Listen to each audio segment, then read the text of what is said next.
Harlem. They're bigger. Sometimes they have, you know, more ornately designed floors and entryways and foyers. And the reason they built with greater ambition was they had to give people a reason to stay on the train an extra 20 minutes to half an hour instead of going to live in Washington Heights or Inwood. They have to give you something special to get you to come to the Bronx. And that's why you get big apartments. So the other thing you get is, again, if large quantities of housing are coming into the market at the very same time, how do you guarantee yourself a client base as a developer? You build higher quality, you compete. And one of the other things they did is they built apartment buildings that were meant to look like palaces for the people. So they used historical styles, like the building that you see that's first. It's got urns on what's called the parapet, the highest part of the roof line. And it's got other detailing, like if you look at the upper register, you see a horizontal, you see a lattice work pattern.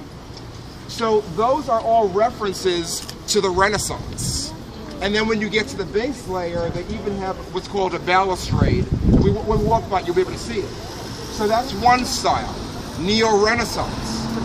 The building behind it, you'll see, has a very different roof line.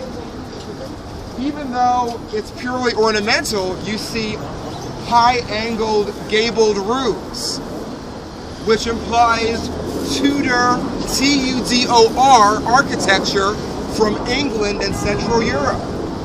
So side by side, you have two completely different historical reinterpretations. You have Neo-Renaissance next to Neo-Tudor. And the Neo-Tudor building has a lot more going on. When you get really close, you'll notice that you can see inside what's called the light well, that part of the building that you have to walk, you walk between apartments to actually get to the entry.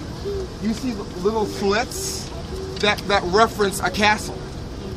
So the architects would have studied grand buildings in Europe and created working class models for people who worked, you know, in sheet metal, and who were masons, and who were bakers, and you know, and lower level culinary artists, where they could come to the Bronx and live in a beautiful home. So let's go. Wow. Oh, where are you going?